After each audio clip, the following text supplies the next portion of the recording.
I will. And if you should hear of anything very scandalous, I will communicate it to you. You will oblige me. Danglars rushed out of the room, and made but one leap into his coupe. Chapter 67. At the office of the King's Attorney. Let us leave the banker driving his horses at their fullest speed, and follow Madame Danglars in her morning excursion.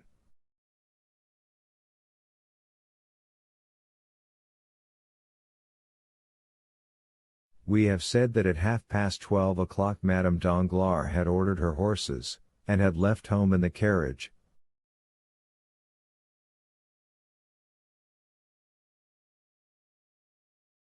She directed her course towards the Faubourg Saint-Germain, went down the Rue Mazarine, and stopped at the Passage du Pont Neuf.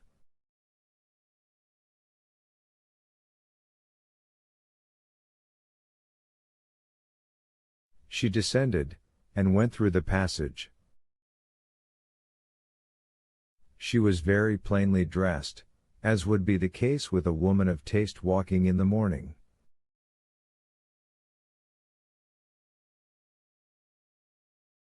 At the Rue Guénégaud she called a cab, and directed the driver to go to the Rue d'Erlay.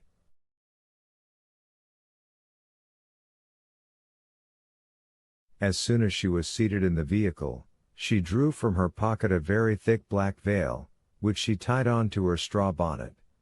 She then replaced the bonnet, and saw with pleasure, in a little pocket mirror, that her white complexion and brilliant eyes were alone visible.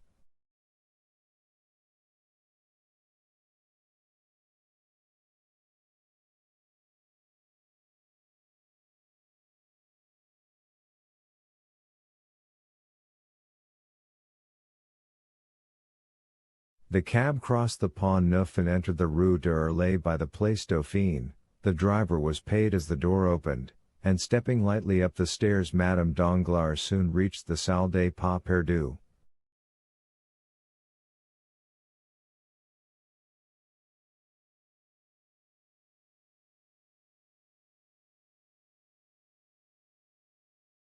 There was a great deal going on that morning, and many business-like persons at the Palais.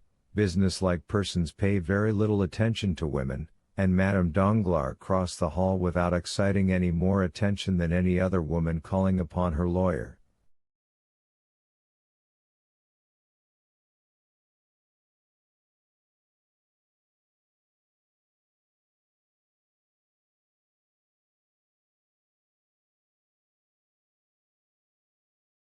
There was a great press of people in M.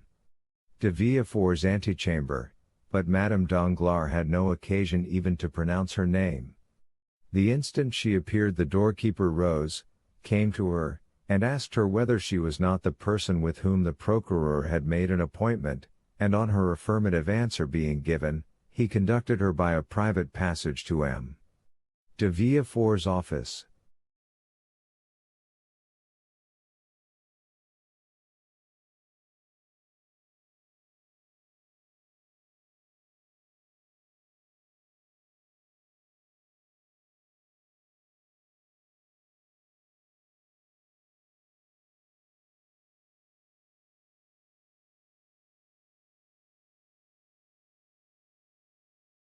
The magistrate was seated in an armchair, writing, with his back towards the door. He did not move as he heard it open, and the doorkeeper pronounced the words.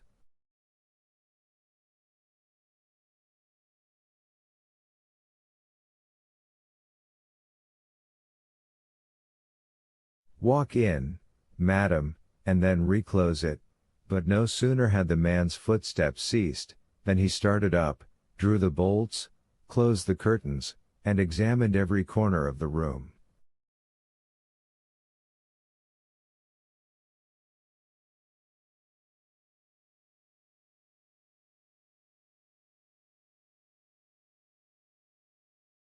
Then, when he had assured himself that he could neither be seen nor heard, and was consequently relieved of doubts, he said, "Thanks, madam, thanks for your punctuality," and he offered a chair to Madame Danglars, which she accepted, for her heart beat so violently that she felt nearly suffocated.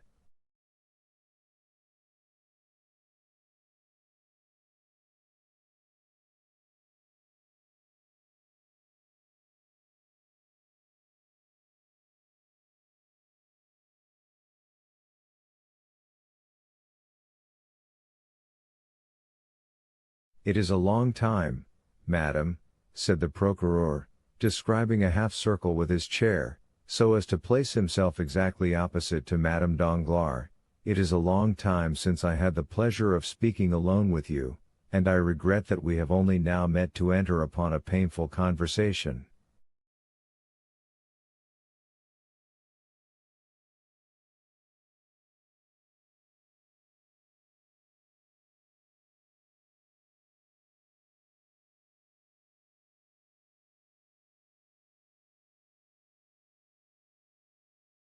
"Nevertheless, sir, you see I have answered your first appeal, although certainly the conversation must be much more painful for me than for you."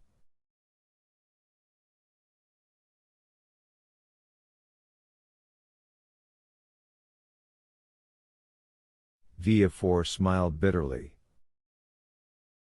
"It is true, then," he said, rather uttering his thoughts aloud than addressing his companion, "it is true, then, that all our actions leave their traces, some sad, others bright, on our paths. It is true that every step in our lives is like the course of an insect on the sands, it leaves its track."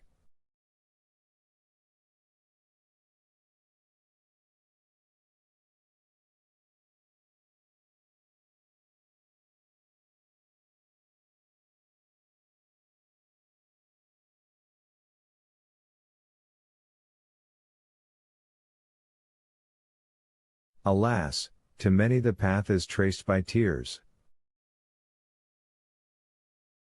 "Sir," said Madame Danglars, "you can feel for my emotion, can you not?"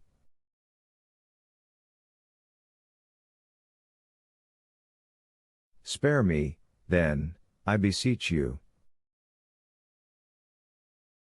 When I look at this room, whence so many guilty creatures have departed, trembling and ashamed, when I look at that chair before which I now sit trembling and ashamed, oh, it requires all my reason to convince me that I am not a very guilty woman and you a menacing judge."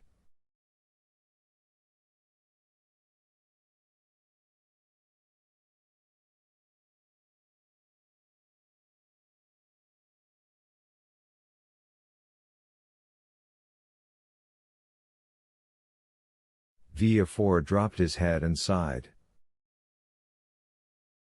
"And I," he said, "I feel that my place is not in the judge's seat, but on the prisoner's stool."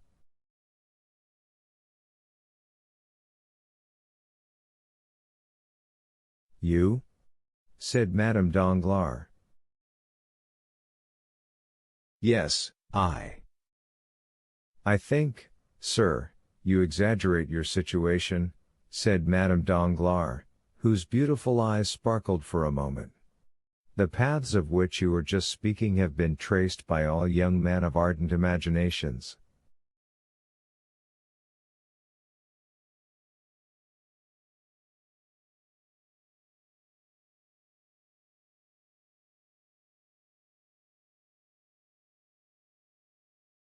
"Besides the pleasure, there is always remorse from the indulgence of our passions, and, after all, what have you men to fear from all this?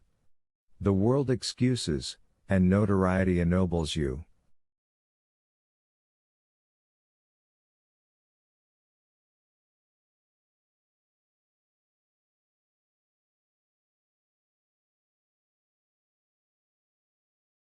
"Madam," replied Villefort, "you know that I am no hypocrite, or, at least, that I never deceive without a reason."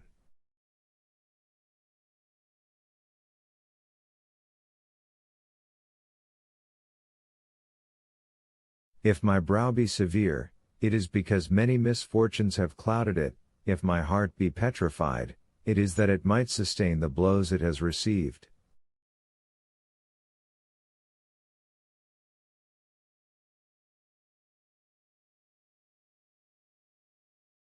I was not so in my youth, I was not so on the night of the betrothal, when we were all seated around a table in the Rue du Cours at Marseille.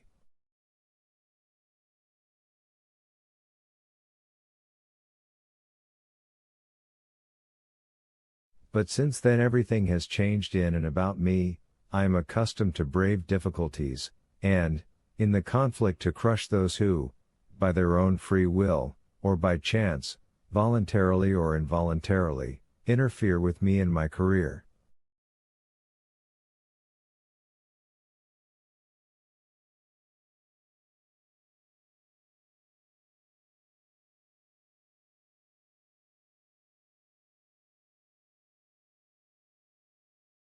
It is generally the case that what we most ardently desire is as ardently withheld from us by those who wish to obtain it, or from whom we attempt to snatch it.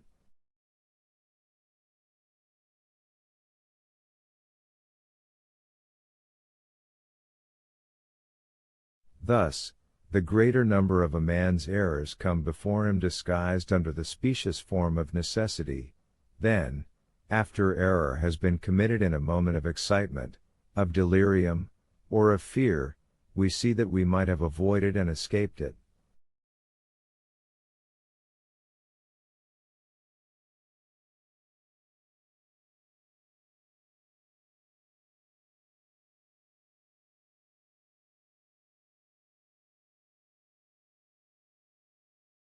The means we might have used, which we in our blindness could not see, then seem simple and easy, and we say, "Why did I not do this, instead of that?"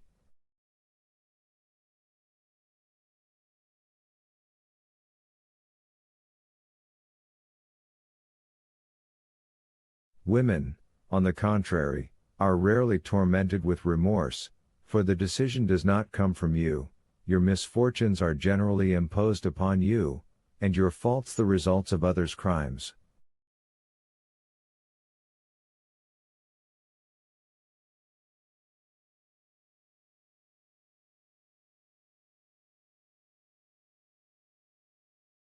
In any case, sir, you will allow, replied Madame Danglars, that, even if the fault were alone mine, I last night received a severe punishment for it.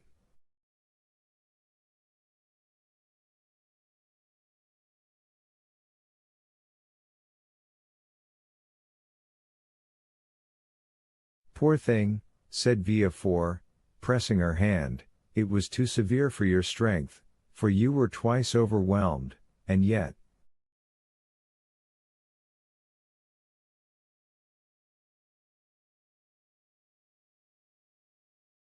Well? Well, I must tell you. Collect all your courage, for you have not yet heard all.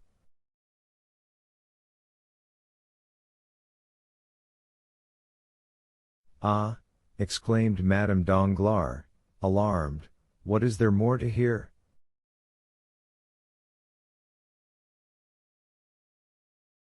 You only look back to the past, and it is, indeed, bad enough.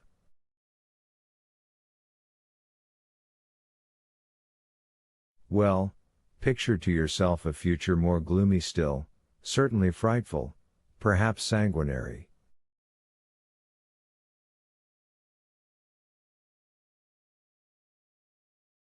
The Baroness knew how calm Villefort naturally was, and his present excitement frightened her so much that she opened her mouth to scream, but the sound died in her throat.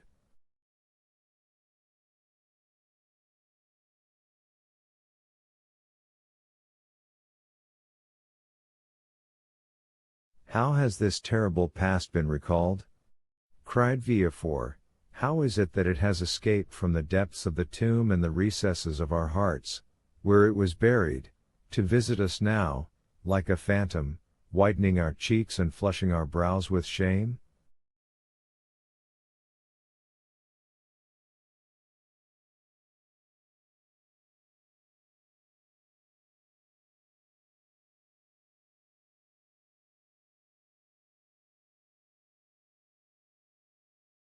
Alas, said Hermina, doubtless it is chance. Chance?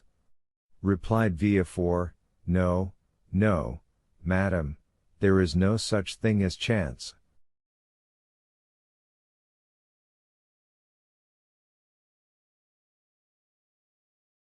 Oh, yes, has not a fatal chance revealed all this?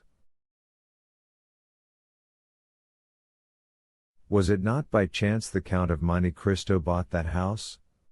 Was it not by chance he caused the earth to be dug up?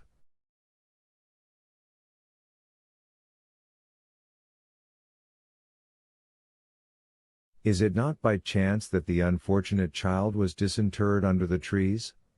That poor innocent offspring of mine, which I never even kissed, but for whom I wept many, many tears.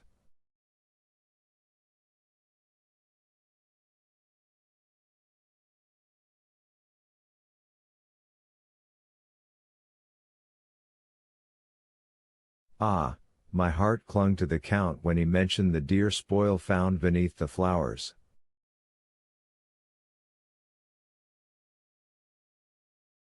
Well, no, madam, this is the terrible news I have to tell you, said Villefort in a hollow voice. No, nothing was found beneath the flowers. There was no child disinterred, no.